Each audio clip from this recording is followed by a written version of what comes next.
So, hi, Alison. This is Alison Pilling, and I'm so looking forward to interviewing you today. This is the Stories Behind Empowered Women series, and I'm absolutely fascinated with what you do, but more so your story behind that and why you've come to do what you do today. So, can you just explain to our viewers what you actually do as a sex coach? But it's much more than that, isn't it? Sometimes it's really hard to define what a sex coach is, because most of the people who practice as sex coaching have done quite a lot of courses that all brought to that title. So my professional qualification is as a sexological body worker and a somatic sex educator. And that gives us insurance and qualifications to touch bodies, to help people overcome trauma, understand more about pleasure. It's really based on people coming with whatever's happening in their life, loss of libido or erectile dysfunction problems, and we can sit and help to work with them. But also I've trained as a life coach, I've done art, I've trained as a journalist. I'm a type 7 on the Enneagram, for those of you, for your listeners who know about the Enneagram. So I'm a bit of a Renaissance soul. But in terms of sexuality, it all started 7 years ago with going to a women's Tantra course.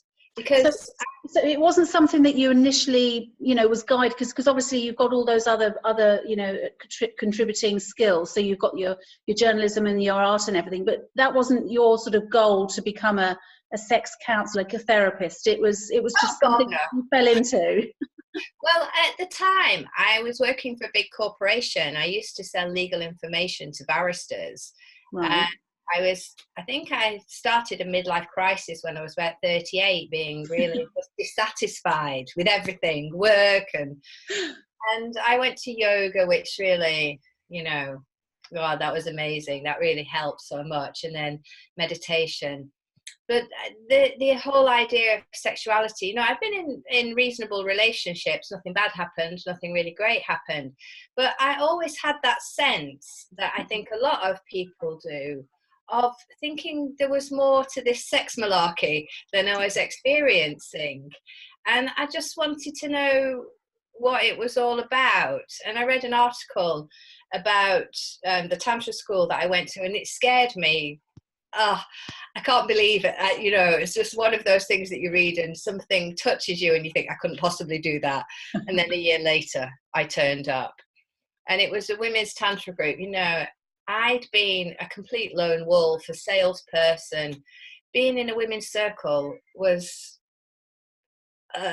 not something I ever knew anything about or was comfortable in. And it was the most amazing 18 months, of learning about what it is to be a woman, feminine connection, pleasure, healing.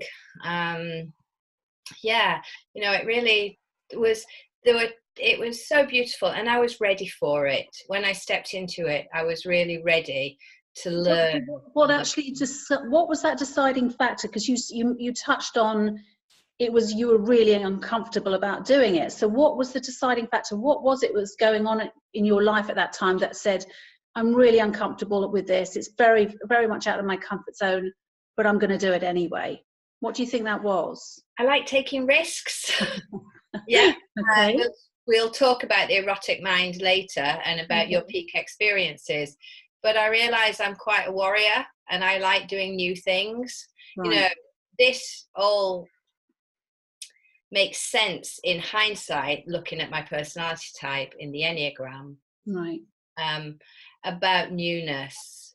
Can you could talk about the Enneagram? Because people keep talking about this, and I know that this is something that's very much out there at the moment. What is this Enneagram?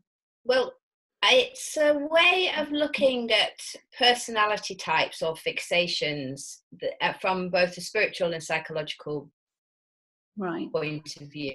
Right. And so you can identify what type you are, and you might be a type 2 who's a helper, or a type 9 who's a peacemaker, or a type 7 who's the enthusiast, that's me, or a type 5 who's the investigator.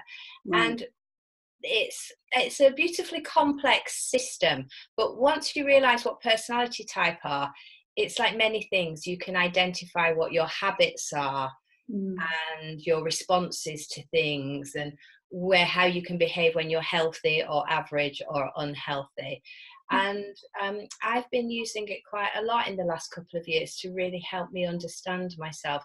In sexological bodywork, we talk a lot about identifying old habits in your sex life, you know, that we get stuck in certain ways of being.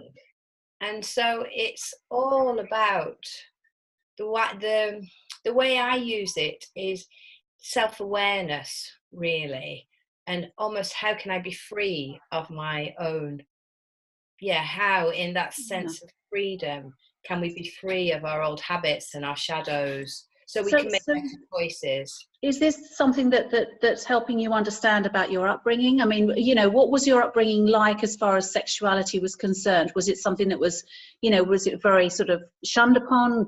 Was it an open home? Did people talk about sex freely, or what was your upbringing like in that respect? I grew up in a Catholic family in the 1960s and 70s. What do you think? Okay, that's never mentioned. It was like an absence in my life. Right. And obviously guilt. You know, guilt's a big factor in the Catholic Church. And actually, I quite like ritual now. You know, I think one of the attractions of Tantra is that it's about sacred sexuality.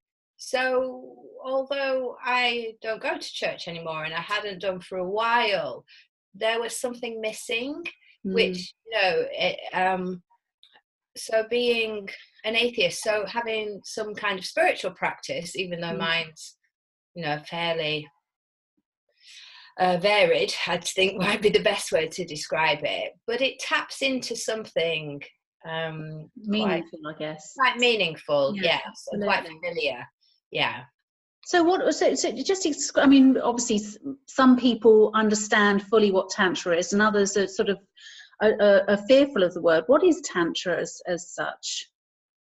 Oh, no, that's a big question that I'm not sure anybody has a really short answer for. The way I see it is just consciousness or awareness, and there are lots of ways of approaching it. I think the fear around it is that it's seen as some sort of strange sexual practice. Not really, because a Tantra course can involve meditation. You know, it's about being in touch with yourself through the body. So is it like mindfulness in sexual practice? Or not just in sexual practice, in living. I mean, mindfulness is a really commonly used word. Yes. And actually, you know, the same as awareness. But I think because the focus is through the body and the connection with spirit and the body together, and the connection with the divine. So I'm probably not explaining that very well. No, but actually you brought me on to another, because I understand about that disconnection in sexual relationships. So is that what you help to sort of integrate, that whole connection, which is the soul, bringing the soul into sexuality, or that relationship development? I think I'm not a Tantra practitioner anymore. I'm more a sex coach, which, but just to go back to the Tantra thing, I think it's a way of seeing both yourself and your partner as something divine, about seeing them as a pure spirit, of seeing them as a god or goddess or Shiva or Shakti, where you just see the preciousness of yourself and the person that you're with. And so there are lots of different structures or exercises that you do to honor. When we use the namaste, it's to honor the divine in each other. And I think it can really add a very lovely dimension to a relationship, a very beautiful dimension, to have that sense of wonder about yourself and your partner. And then the other side of the work, which is the sexological bodywork, is very practical, doesn't have a spiritual or religious connotation, because actually if you're not spiritual, then you're still entitled to have information about sexuality, you know. So I'm not a particular subscriber to one way of doing things, because my personal feeling is that one size doesn't fit all, and at different stages in your life you would benefit from different things. So what would you say your audience is? You know, what sort of people do you attract? It's obviously men and women, couples. You know, what is your sort of common denominator with your audience? Well, I think the people that I like working with, you can see, this isn't for me, but for a sex coach in general, you could either see people who've got an issue. So, you know, something bad's happened to them in the past. So then it's about rebuilding trust after trauma and having a sense, because, you know, lots of people, their bodies are not safe places. So how can you rebuild that trust in yourself? And then how can you learn communication skills with a partner so that you understand boundaries, that you feel safe? And then the other type of clients are people who've not really had, you know, a bit like me, they just haven't had great experiences. You know, it's not that they've had bad ones, it's just that they don't know what some good ones are, you know, and how you would make great connections, or what great touch feels like. And people who are just curious about what else is out there. And, you know, that really is more how I was. So really, it's always about what's happening in the client's life, actually. And I'm fascinated because you recommended a book, and I'm part way through it, but it's all about the erotic mind. I mean, can you just explain about the concept behind that? Because I'm fascinated with that. The Erotic Mind is a wonderful book. It's aside from the Enneagram, it's probably one of the most well-thumbed books on my bookshelf. And the Erotic Mind is the first book you read when you train as a sexological body worker. What it is, it's a sex therapy book. But instead of seeing an approach to sex therapy as something like, oh, you've had a terrible time, come and tell me about your terrible childhood and we'll sort that out. That can be useful.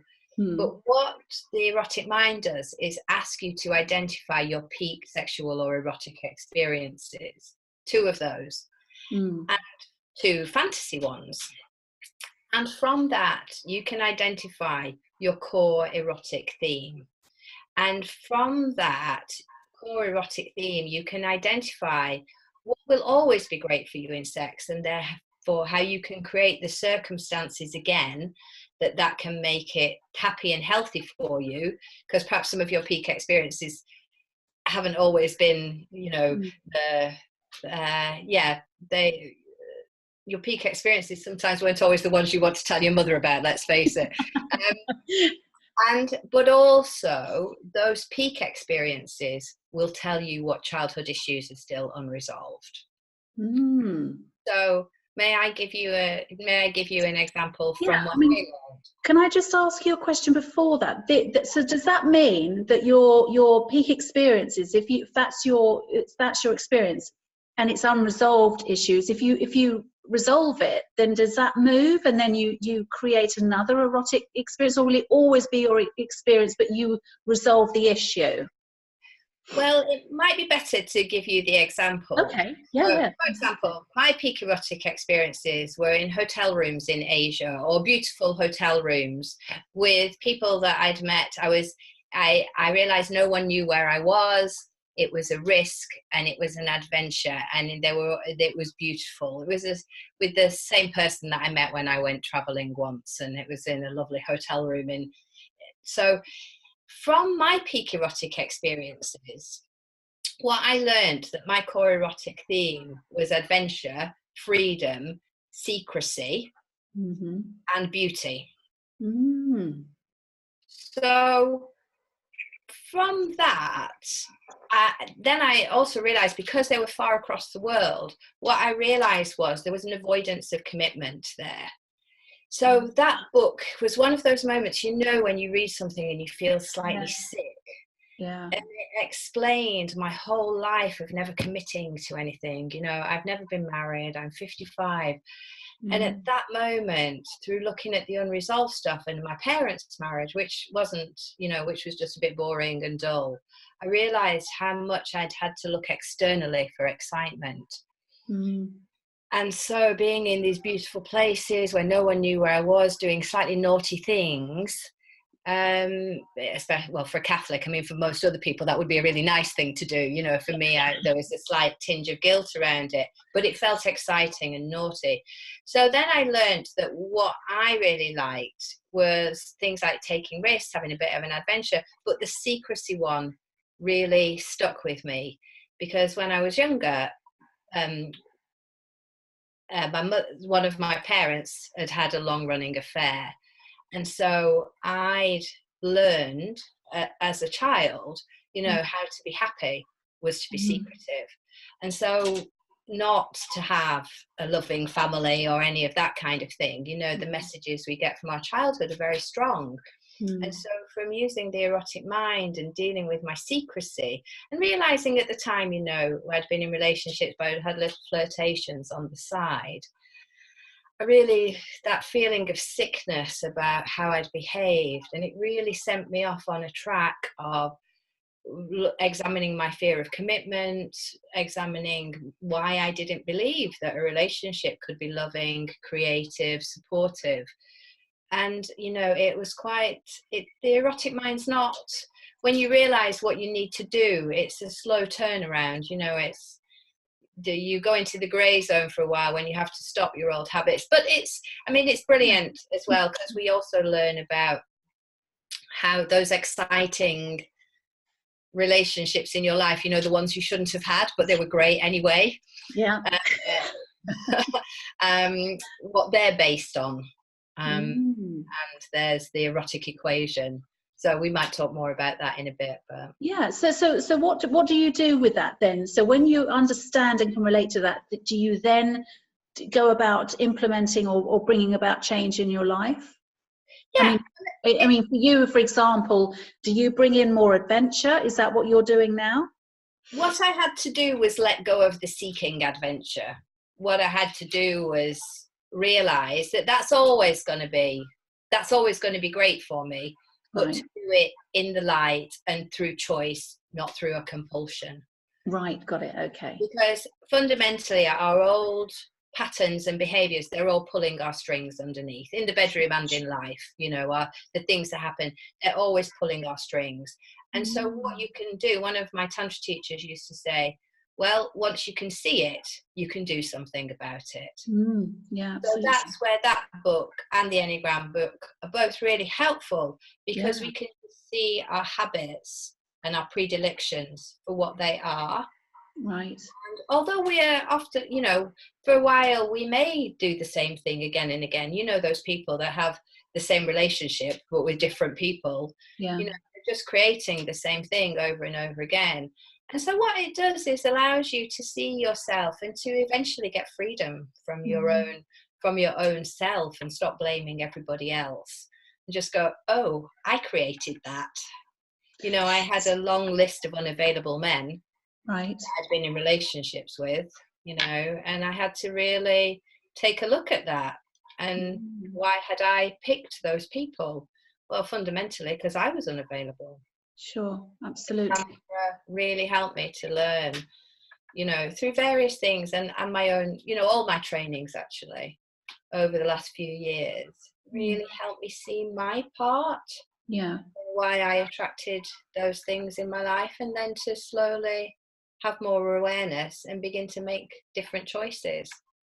It makes so much sense. I mean, it's not something, you know, I explore, you know, I help in relationships, but I've never actually looked at my personal sort of, you know, those erotic moments. It makes sense when I've done that now, that you've identified that, and I can now look back at my childhood and realize what's playing out for me. So what's this equation then? What does that mean? What's all of that about? Probably should have the book. There's 4 things that make a relationship erotic.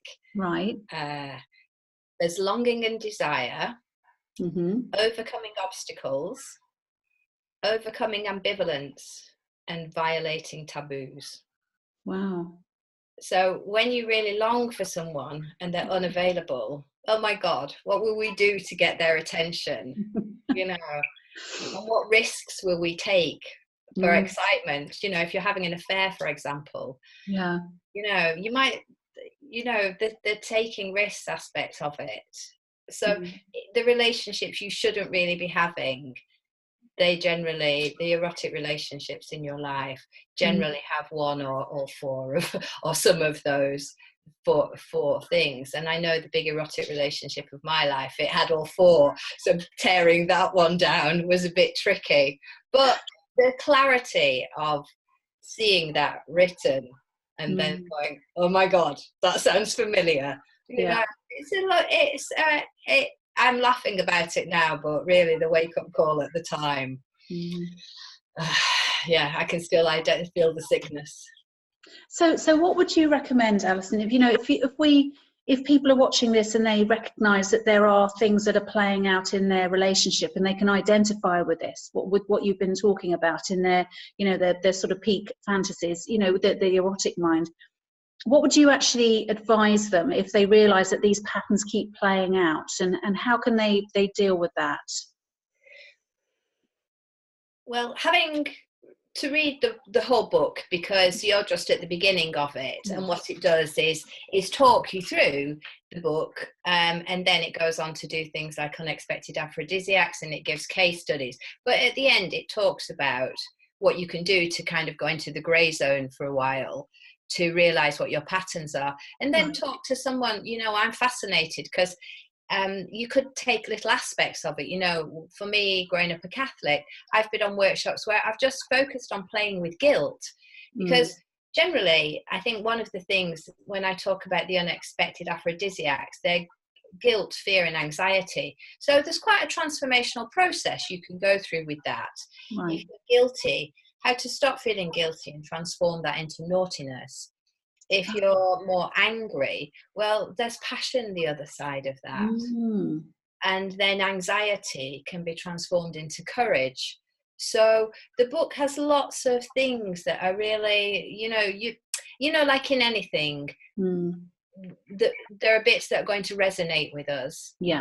And there are other bits that we're just like, oh yeah, what's that all about? You know, I'm really interested in working with people who've got quite strong fetishes. I don't find many of them, but I'm also very curious about how, because a fetish will really, instead of thinking that people are weird, I mean, there's a reason and a gift behind that. It's trying to tell you something, but it's really got you in its grip. It's like only eating fish and chips when you could choose 70 kinds of food, but there will be a reason why that happened, something in childhood that caused you to obsess about a certain thing and then eroticize it. And I find all that stuff really fascinating, because if you want a varied life and an more interesting sex life than you've got, being stuck in some particular fixation isn't helping you, because then you try to pull everybody else into it as well. And we do it in all aspects of our life, not just sexuality. Absolutely. Yeah. And we say, you know, one of the things that we say is how you are in the bedroom is how you are in life, and how you are in life is how you are in the bedroom. And, you know, how can we widen our choices is what I'm generally interested in for people, from this making decisions from the body, not the head. Yeah, it's interesting because, you know, in the East they talk about different rooms in your house are a reflection of things that are going on for you. So the kitchen would be about your nutrition, the bathroom would be about your hygiene, the bedroom is very much about your personal space. So I guess that is a huge reflection of your life. I always find that when I read people, I look at their bedroom, and that's a real telltale sign of what's going on for them. But actually I didn't realize that, you know, sexually, that we are giving away so much about our inner thoughts and processing to help us to move forward and break, you know, cycles and patterns, aren't we? Yes, I think so. That's why I talk about taking a sexuality journey as being a soul journey, really, Yeah. because for me, I wasn't particularly spiritual before I went to this, but now, and I can't say that I got that divine union thing that might be the great Tantra myth, but Yeah. actually my connection with my sense of purpose in life, or my Mm. soul purpose in life, has come so strongly through Sure. doing this work. Um, but but also on a practical level, your sense of self-worth, and Mm. whether you can ask for what you need in life or in the bedroom. How good are your boundaries? When we do the work on consent, which is what I focus on mostly when I give workshops, how can we say yes to the things we want in our lives, and how we say no to the things we don't want in our lives. Where do we put up with stuff? Where do we tolerate stuff? Where do we overgive when it hasn't been asked for, and then complain about people being ungrateful? And I work a lot with a model called the Wheel of Consent, which is absolute genius, and learning about yourself through, consent's a big topic at the moment. Yes. But how you can make that really embodied and impact on all aspects of your life is just brilliant.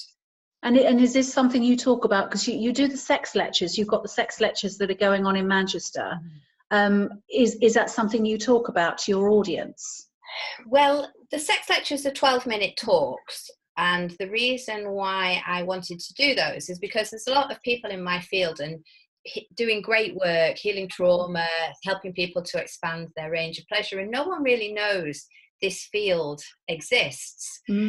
So me and a friend set up the sex lectures to get a mixture of professionals and creatives to come and talk about what makes good relationship, what makes good communication, what do we all know about that it would be great if more people knew about. So consent has been one of the topics.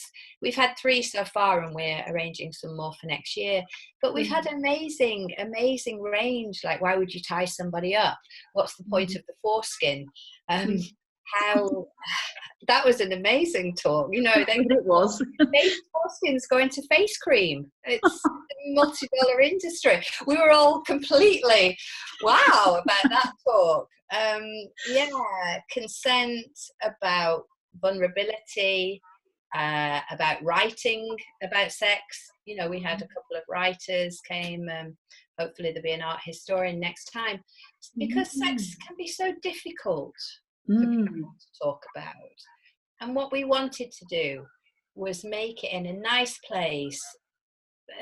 I don't really like the word normal, because who gets to say that?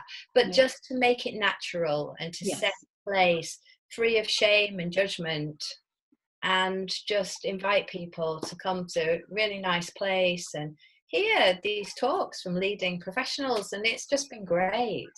And they've been sold out, haven't they? So are you looking to expand? I mean, you're not just going to stick in Manchester, because I'm sure you've got a much bigger audience waiting out there. Well, we're just trying to work out what to do next year. But yes, I'd love to. I'd love to. I'd love to take it to London and Bristol and Leeds, Berlin maybe. I don't really know yet. We're just waiting to organise the next ones for Manchester. Brilliant. Well, it's fascinating. I mean, I could talk to you for hours about this. So if people wanted to get in touch with you, Alison, how would they get in touch? You've got a website, haven't you?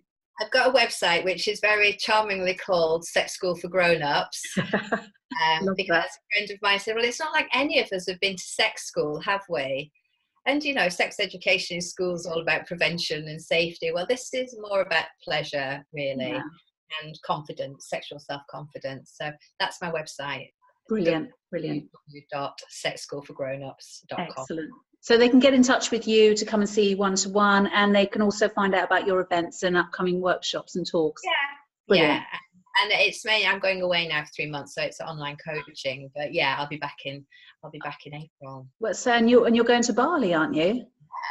Oh my gosh, what are your plans over there? Nothing? Or are you writing, or what? I want to write and see what I have to say. And I've only just begun, so that's the next big risk, really. But this work's really valuable, and to explain it, you know, in Tantra sometimes it was just like, get your sarongs on, ladies, we're doing something, and I wanted to know why. I wanted to be being asked to do it. So I want to just, I don't know, write about the karmic entanglement that I got involved in and the healing nature of that. I think that would be fascinating for people to read, because as you talk, your story so resonates on so many levels. For me personally, so I can imagine so many people watching this will be saying, yes, you know, I would love to read your story. So, and it's doable. 3 months is doable if you can get, you know, just let it all flow. And what an environment to do it in as well. Who knows? It's exciting and terrifying. Yeah, absolutely. But that's what it's about. Oh, bless you. Well, it's been a real pleasure talking to you. And I'll put all the links to your website and also to the books as well. Is the Enneagram, is that a book? It's a book, and also the Enneagram Institute. You can type. So I'll put those links and pop I those can in. send you all of that. Yeah. Thank you so much, Alison. It's been an absolute pleasure talking to you as always. And I look forward to you having your sex lectures down here in London, because I know it's going to be sold out. Thanks very much, Amanda. All right, my darling. Take care. Bye for now. Bye.